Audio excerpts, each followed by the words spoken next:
తెలంగాణ రాష్ట్ర వాణిజ్య పన్నుల శాఖలో సుమారు 1000 కోట్ల కుంభకోణం జరిగినట్టుగా ఫోరెన్సిక్ ఆడిట్లో వెల్లడైంది. ఇక ఈ మేరకు ఈ నెల 26న ఎఫ్ఐఆర్ నమోదు చేసిన పోలీసులు మాజీ చీఫ్ సెక్రటరీ సోమేష్ కుమార్ను A5గా చేర్చారు. వాణిజ్య పన్నుల శాఖకు అప్పట్లో కమిషనర్గా వ్యవహరించిన సోమేష్ కనుసన్నల్లోనే హైదరాబాద్ ఐఐటి రూపొందించిన సాఫ్ట్వేర్ ఆధారంగా ప్రభుత్వానికి రావాల్సిన నిధులు పక్కదారి పట్టి ఖజానాకు నష్టం జరిగినట్టుగా పోలీసులు ప్రాథమిక దర్యాప్తులో తేలింది. ఇక commercial tax joint commissioner Ravi Kanhuri ఫిర్యాదు మేరకు ఈ శాఖలో పనిచేస్తున్న అదనపు కమిషనర్ ఎస్సీ కాశీ విశ్వేశ్వరరావు, అలాగే deputy commissioner Sivaram Prasad, professor Sobhan Babu, Priyanto టెక్నాలజీస్ను నిందితులుగా పేర్కొన్నారు. ఇక వీరిపైన ఐపీసీలోని 406, 409, 120B యాక్ట్, ఐటీ యాక్ట్లోని సెక్షన్ 65 కింద ఎఫ్ఐఆర్ నమోదైంది.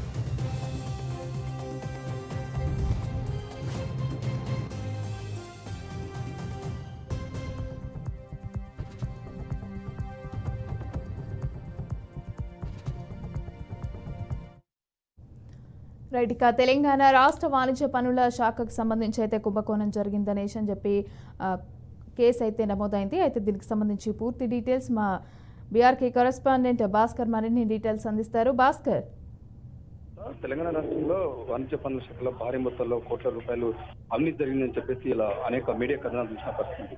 ఈ నేపథ్యంలో గత ప్రభుత్వంలో 10 ఏళ్ల పాటు సిఎస్గా పనిచేసినటువంటి సోమేష్ కుమార్ దానికి సంబంధించి 1000 కోట్ల రూపాయల కుంభకోణం జరిగినట్టు చెప్పి ఇప్పుడు ఇలా అనేక మీడియా గ్రూప్లో వచ్చిన పరిస్థితి. అంటే దీనికి సంబంధించి వాణిజ్య పన్నుల శాఖలకు సంబంధించి అప్పట్లో కమిషనర్గా వ్యవహరించినటువంటి సోమేష్ కుమార్ హైదరాబాద్ ఐఐటి కంపెనీ లేదు, పెద్ద మొత్తం నుండి హైదరాబాద్ ఎందుకంటే ఐఐటికి పెద్ద మొత్తం ఉన్నటువంటి కంపెనీలు ఉన్నాయి. దానికి సంబంధించినటువంటి వాళ్ళ ట్యాక్సీలకు సంబంధించిన దాంట్లో కుంభకోణం జరిగింది, అవినీతి జరిగిందని చెప్పేసి ఇప్పుడు సుమారుగా 1000 కోట్ల రూపాయలు కుంభకోణం అక్రమాలు ఫండ్స్ మొత్తం సైట్ రాక్ అని చెప్పి ఇవాళ ఆయన మీద కేసు నమోదు చేయడం జరిగింది.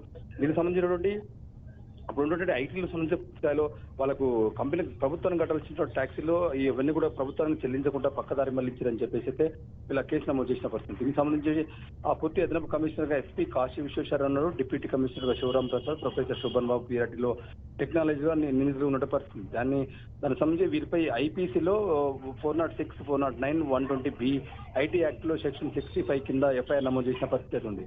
వాణిజ్య శాఖలో గతంలో ఉన్నటువంటి అనేక సందర్భాల్లో లక్షలాది రూపాయలు ఇలా ప్రభుత్వానికి చెల్లించినటువంటి ఫండ్ ఎక్కడ కూడా ప్రభుత్వానికి చెల్లించకుండా ప్రభుత్వ ఆదాయానికి గండి కొట్టి వీళ్ళంతా సొంతంగా వాడుకున్న పరిస్థితి. దానికి సంబంధించి డిసెంబర్లోనే బిగ్ రిలీఫ్ టెక్నాలజీ అనే సంస్థ నుంచి ఇన్ఫోసిస్ ట్యాక్స్ పేరుతో సుమారుగా అంటే 25 కోట్ల రూపాయలు మోసం చేసిందని పూర్తిగా దర్యాప్తు చేయడం జరిగింది. దాని సంబంధించి ఆ శాఖలో ఉన్నటువంటి అధికారులే దీనికి పూర్తిగా సహకరించినట్టు, ఎందుకంటే ప్రభుత్వం ఈయన చేసుకున్న నేపథ్యంలో ఎందుకంటే ప్రభుత్వం సంబంధించిన అన్ని లావాదేవీలు ప్రధానంగా ఐటీ కంపెనీగా పూర్తి స్థాయిలో బాధ్యత నిర్వహిస్తున్న సోమేష్ కుమార్ పెద్ద మొత్తంలో అవినీతి చేయడం చెప్పడం జరిగింది. దీన్ని లోతుగా దర్యాప్తు చేసిన అనేక అనుమానాలు చాలా మంది ఉందని చెప్పి ఇంకా కొంత వివరాలు ఇంకా వాళ్ళు పూర్తి ఇంకా వివరణలు రావాల్సిన అవసరం అవుతుంది. ఆ తర్వాత క్రాస్ ఎగ్జామినేషన్ జరగడం జరిగింది, దానిపై హైకోర్టులో పిటిషన్ కూడా దాఖలు చేయడం జరిగింది. అది అతంగం అంతా జరిగిన తర్వాత హైదరాబాద్ ఐఐటి రూపొందించిన డేటా మొత్తం థర్డ్ పార్టీకి వెల్లడించడం జరిగింది. దానికి సంబంధించి పూర్తిగా ఎవరు ఉన్నారు దీనిలో కీలకంగా ఎవరు పాత్ర పోషించారు, ఆ శాఖలో పనిచేసినటువంటి అధికారులు ఎవరైనా పూర్తి ఇంకా సమాచారం అయితే రావాల్సింది మమత. ఈ అసిస్టెంట్ ప్రొఫెసర్ శోభన్ బాబుకు సైతం ఇందులో సంబంధం ఉన్నట్లు పోలీసులు అయితే ప్రాథమికంగా వీటిని నిర్ధారించిన పరిస్థితి.